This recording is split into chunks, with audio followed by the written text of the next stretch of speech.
بسم الله الرحمن الرحيم إن الله وملائكته يصلون على النبي يا أيها الذين آمنوا صلوا عليه وسلموا تسليما اللهم صل على سيدنا ومولانا محمد معدن الجود والكرم وآله الكرام وأصحابه العظام وابنه الكريم وبارك وسلم. أعوذ بالله من الشيطان الرجيم. بسم الله الرحمن الرحيم. وقضى ربك ألا تعبدوا إلا إياه وبالوالدين إحسانا إما يبلغن عندك الكبر أحدهما أو كلاهما فلا تقل لهما أف ولا تنهرهما وقل لهما قولا كريما. اور تمہارے رب نے حکم فرمایا کہ اس کے سوا کسی کو نہ پوجو اور ماں باپ کے ساتھ اچھا سلوک کرو. اگر تیرے سامنے ان میں ایک یا دونوں بڑھاپے کو پہنچ جائیں تو ان سے ہوں نہ کہنا اور انہیں نہ جھڑکنا اور ان سے تعظیم کی بات کہنا. یہ سورہ بنی اسرائیل سورہ اسراء کی 23ویں آیت ہے. رمضان شریف کے بعد ہمارے درس قرآن کی پھر سے ابتدا ہو رہی ہے. اللہ تبارک و تعالیٰ نے اس آیت کریمہ میں خاص اپنی ہی عبادت کا حکم فرمایا. عبادت صرف اللہ تبارک و تعالیٰ کی ہی کی جا سکتی ہے. اللہ تبارک و تعالیٰ کے علاوہ کسی کی بھی عبادت کرنا یہ کفر ہے. اور اطاعت یعنی فرما برداری اپنے سے بڑے کسی کی بھی کی جا سکتی ہے، چاہے وہ ماں باپ ہو، چاہے استاذ ہو، چاہے پیر و مرشد ہو، چاہے اپنے سے عمر میں بڑے ہو. اطاعت ہر کسی کی جائے گی.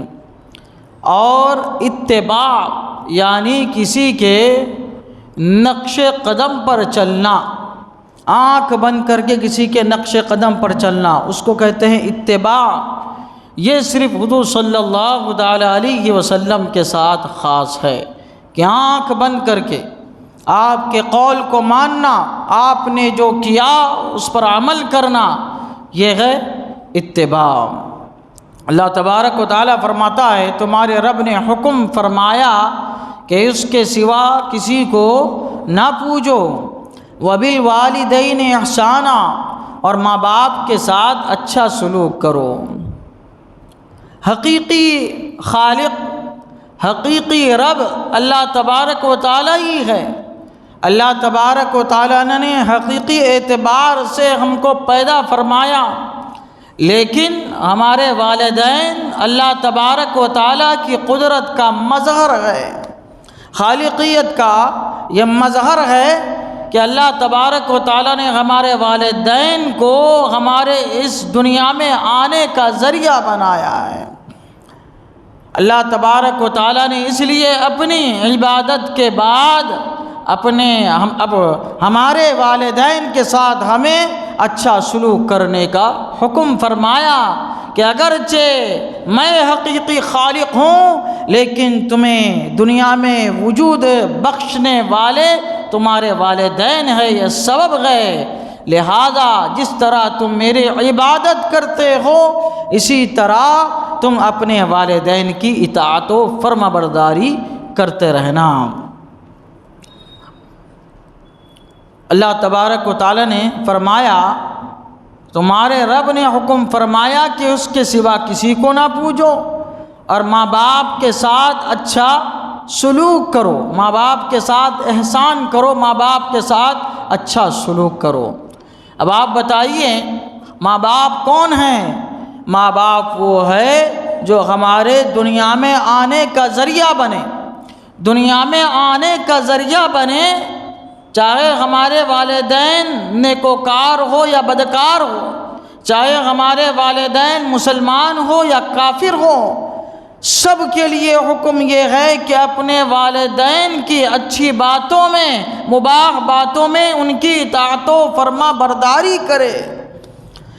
اب آپ دیکھیے اولیاء کرام والدین نے تو ہماری دنیا سنواری، اولیاء کرام ہماری آخرت سنوارتے ہیں، اولیاء کرام ہماری روحانیت سنوارتے ہیں، ہمارے ایمان کو سنوارتے ہیں۔ تو پتہ کیا چلا، جب دنیا میں معرض وجود بخشنے والوں کے ساتھ احسان کرنے کا، ان کی اطاعت و فرما برداری کرنے کا حکم گئے، تو پھر اولیاء کرام جو ہماری آخرت سنوارتے ہیں ان سے احسان کرنا، یعنی ان کی اطاعت و فرما برداری کرنا، ان کی بارگاہ میں حاضری دینا، یہ اور زیادہ اچھا ہے، بہتر ہے ہمارے لیے۔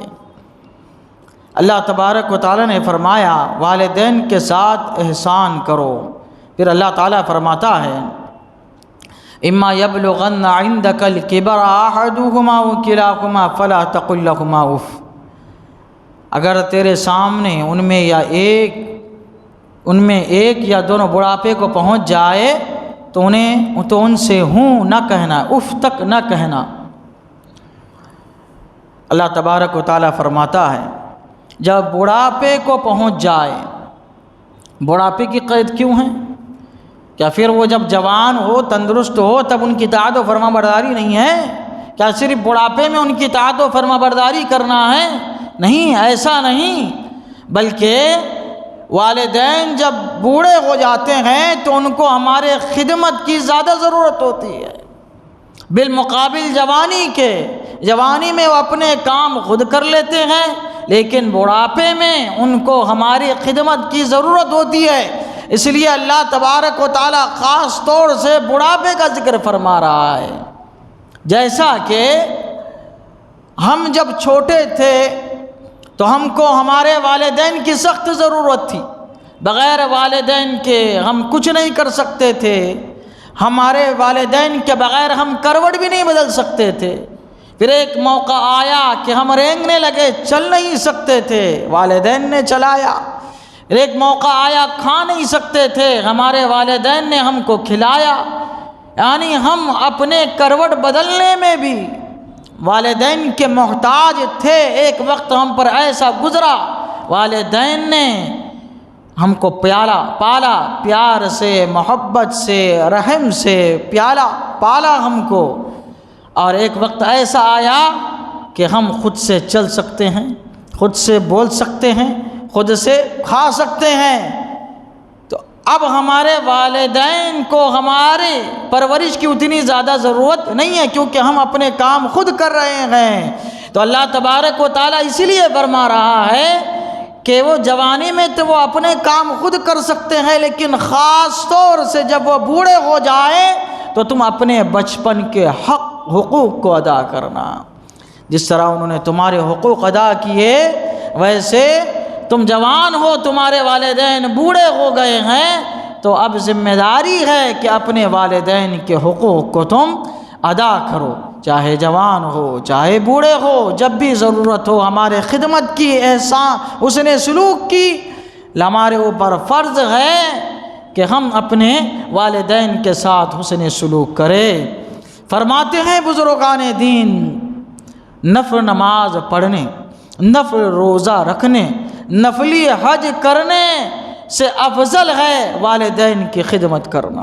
والدین کی خدمت کرنا کیا ہے؟ نفلی حج کرنے سے بھی کیا ہے؟ افضل ہے۔